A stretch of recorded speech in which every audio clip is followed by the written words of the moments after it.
BSc part second physical chemistry के प्रावस्था साम्य unit 3 में हम नेक्स्ट टॉपिक लेके चल रहे हैं संगणित प्रावस्था साम्य। संगणित प्रावस्था साम्य वह प्रावस्था साम्य जिसमें वाष्प प्रावस्था नहीं होती है उसे संगणित प्रावस्था साम्य कहते हैं। यह साम्य निम्न संगणित नियम का पालन करता है या संगणित प्रावस्था नियम का पालन करता है जिसमें एक चर दाब कम कर दिया गया है, अर्थात इसके लिए सूत्र हो जाएगा F बराबर C माइनस P प्लस 1। इस प्रावस्था साम्यों का अध्ययन करने के लिए हम चूंकि दाब प्रावस्था नहीं है, पहले हम ताप और दाब के मध्य वक्र आलेखित करते थे, चूंकि दाब यहाँ पर नगण्य मान लिया गया है क्योंकि वाष्प प्रावस्था नहीं है, इसलिए साम्य दाब से प्रभावित नहीं होता है। अतः यहाँ पर हम द्विविमीय वक्र ताप और संघटन के मध्य आलेख के रूप में निर्मित करते हैं या वक्र बनाते हैं। इसे हम Tx वक्र कहते हैं। T तापक्रम के लिए और X संघटन या मूल भिन्न के लिए प्रदर्शित होता है। यहाँ पर हम संगणित प्रावस्था साम्यों के कुछ उदाहरण ले रहे हैं, जिसमें पहला है सीसा रजत प्रावस्था साम्य, लेड सिल्वर इक्विलिब्रियम या फेज इक्विलिब्रियम। सीसा आर्सेनिक प्रावस्था साम्य, lead and arsenic. Zinc cadmium प्रावस्था साम्य, जिंक कैडमियम फेज इक्विलिब्रियम। ऐसे KiH2 प्रावस्था साम्य हो सकता है। नेप्थलीन बेंजीन भी बेंजीन प्रावस्था साम्य भी हो सकता है। इन प्रावस्था साम्यों में से अपने कोर्स में सिर्फ 2 हैं जिसमें हम अभी एक ही ले रहे हैं, और वो है सीसा रजत संगणित प्रावस्था साम्य। सीसा रजत या सीसा चांदी संगणित प्रावस्था साम्य, ये संगणित प्रावस्था साम्य है। ठोस व द्रव 2 प्रावस्थाएं ही साम्य में संभव है। यह संगणित प्रावस्था नियम का पालन करता है जिसमें F बराबर C माइनस P प्लस 1 होता है। चूंकि इसमें सीसा और रजत 2 घटक हैं, अतः C का मान 2 रखने पर यह नियम परिवर्तित होकर हो जाता है F बराबर 2 माइनस P प्लस 1 और सूत्र हो जाएगा F equal to 3 minus P। तो संगणित प्रावस्था साम्य जिसमें 2 घटक हैं के लिए स्वतंत्रता कोटि का मान 3 माइनस P के बराबर होता है।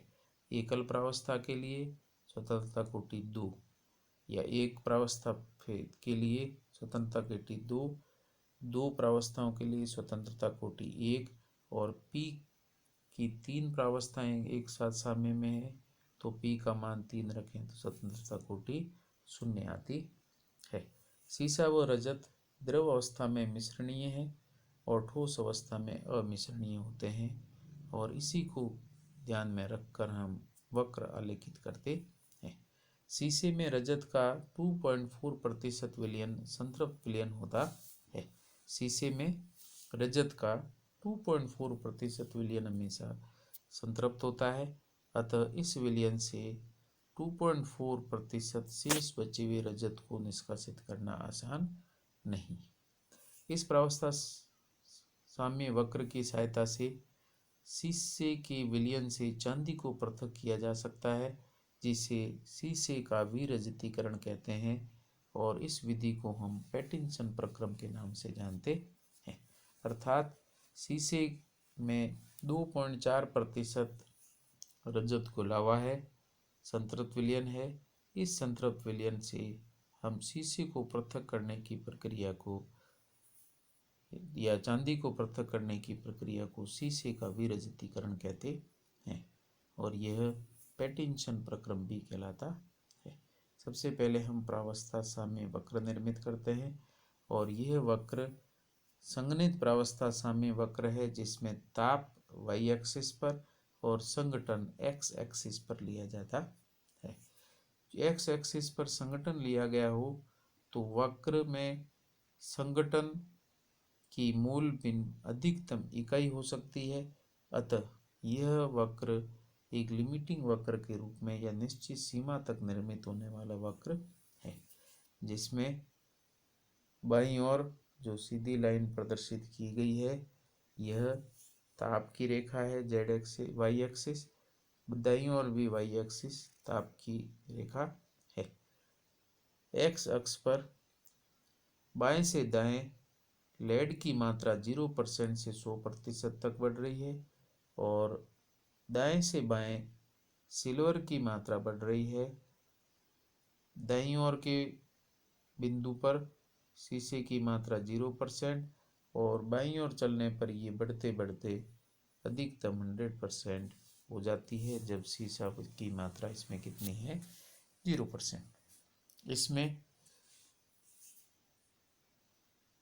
100% सिल्वर की वाई अक्ष पर रेखा में सबसे ऊपर 961 डिग्री सेंटीग्रेड मान दिया गया है, यह चांदी का गलनांक है, जबकि 100% लेड दाईं ओर वाली वाई अक्ष के ऊपर सबसे ऊपर 327 डिग्री सेंटीग्रेड लिखा गया है, यह ठोस लेड प्लस विलयन को दर्शाता है, जिसमें 327 डिग्री सेंटीग्रेड शुद्ध लेड का गलनांक है। तो शुद्ध सिल्वर का गलनांक 961 डिग्री सेंटीग्रेड और शुद्ध लेड का गलनांक 327 डिग्री सेंटीग्रेड है। फिर जैसे ही हम वक्र में दाएं से बाएं या बाएं से दाएं चलते हैं, वैसे वैसे एक शुद्ध धातु में दूसरी धातु के मिलने पर उस धातु का गलनांक धीरे धीरे घटता है। तो लेड का गलनांक भी बी से सी की ओर जाने पर अर्थात शीशा मिलाने के साथ घटता जाता है और सिल्वर का गलनांक 961 से इसमें लेड मिलाने के साथ धीरे धीरे घटता जाता है, जो सी बिंदु अर्थात 303 डिग्री पर मान प्रदर्शित कर रहा है।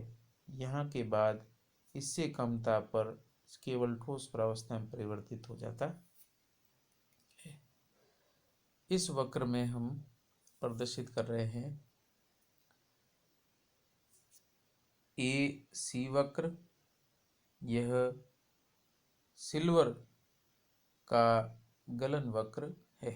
दूसरा है बीसी वक्र, लेड का गलन वक्र है। सिल्वर प्लस इसमें क्षेत्रफल जो दिया गया है, जिसमें 303 डिग्री सेंटीग्रेड पर खींची गई रेखा, यह वास्तव में क्या है, ये यूटेक्टिक रेखा है और इस रेखा 303 डिग्री सेंटीग्रेड से नीचे सभी संगठन में लेड और सीसा या प्योर सिल्वर या प्योर सीसा है तो सभी ठोस अवस्था में परिवर्तित हो जाते हैं। तो 303 के नीचे सभी ठोस अवस्था में पाए जाते हैं और इस रेखा को डी डी डैश से जो प्रदर्शित की गई है, इसे हम यूटेक्टिक रेखा कहते हैं।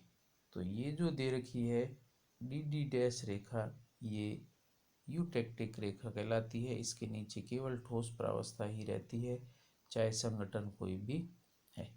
उसके बाद में क्षेत्रफल, पहला दाईं ओर का क्षेत्रफल है ठोस लेड और साथ में शीशे का लेड में बना विलयन। इसी तरीके से सबसे ऊपर का क्षेत्रफल, जिसमें लेड और सिल्वर दोनों द्रव अवस्था में द्रव मिश्रण का निर्माण या विलयन बनाते हैं।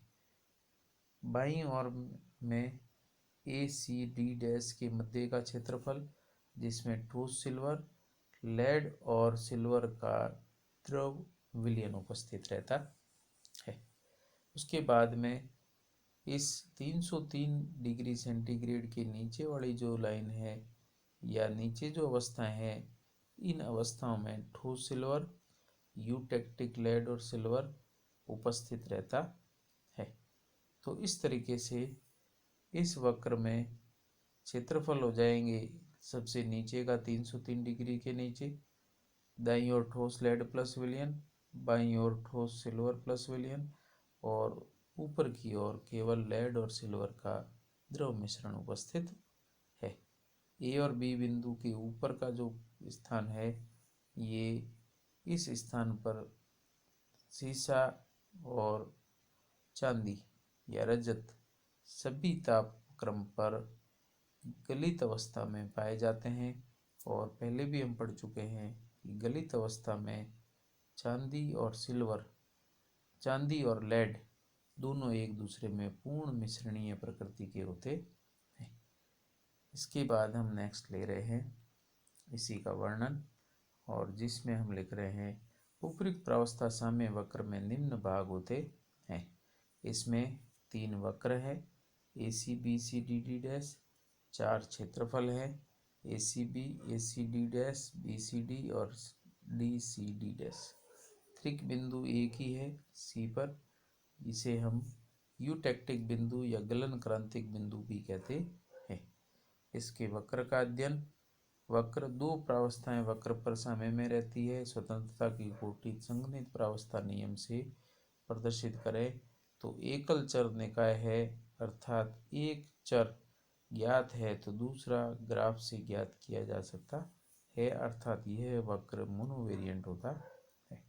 जिसमें पहला है AC वक्र, सिल्वर का गलन अवनमन वक्र है, अर्थात सिल्वर में लेड या सीसा मिलाने पर सिल्वर का गलनांक लगातार घटता है और अशुद्धियाँ मिलाने पर गलनांक में होने वाली कमी को गलन अवनमन कहते हैं।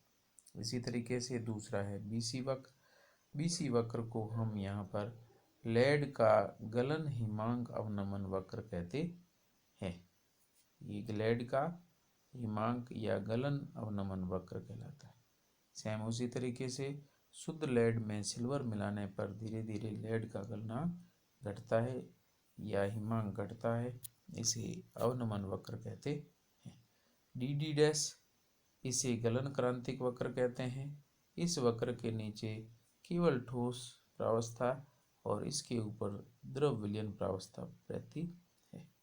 फिर है क्षेत्रफल, इसमें एक ही प्रावस्था बनती है, अतः इसकी स्वतंत्रता कोटि 2 होने के कारण ये द्विचर निकाय कहलाता है या बाईवेरिएंट सिस्टम कहलाता है। बाईवेरिएंट सिस्टम के लिए f का मान होता है 2 प्रावस्थाएं या चर कितने आवश्यक है, यहाँ पर 2 चरों में परिवर्तित करने पर साम्य प्रभावित नहीं होता है। क्षेत्रफल को समझाने के लिए न्यूनतम 2 चरों की आवश्यकता होती है।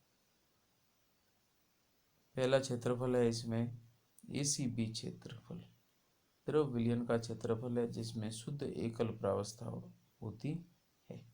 ACB इसके ऊपर का जो क्षेत्रफल है जिसमें एक ही प्रावस्था होती है। दूसरा है ACD डैश, ठोस सिल्वर और द्रव विलयन एक साथ रहते हैं। BCD, ठोस लेड और द्रव विलयन एक साथ रहते हैं। DD डैश DCD डैश क्षेत्रफल, इस क्षेत्र में केवल ठोस प्रावस्था होती है जिसमें ठोस AG, ठोस लेड व यूटेक्टिक विलयन पाया जाता है, अर्थात ये ठोस विलयन कहलाता है। त्रिक बिंदु, गलन क्रांतिक बिंदु या इसी का दूसरा नाम है यूटेक्टिक बिंदु। इस बिंदु पर 3 प्रावस्थाएं साम्य में रहती है, अतः यह शून्य चर निकाय है। त्रिक बिंदु जल में, गंधक में और यहाँ द्विचर घटक या द्विघटक निकाय में भी शून्य कोटि का होता है। यह शून्य चर निकाय जिसकी स्वतंत्रता कोटि शून्य होती है। संगणित प्रावस्था नियम से F0 प्राप्त होता है।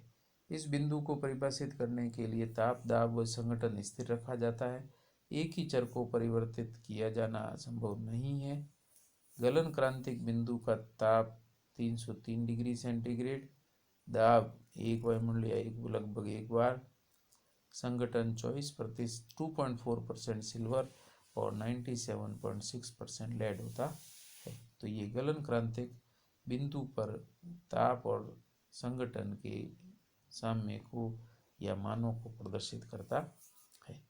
उसके बाद में हम नेक्स्ट टॉपिक ले रहे हैं शीशे का विवर्जितीकरण, जो कि नेक्स्ट क्लास में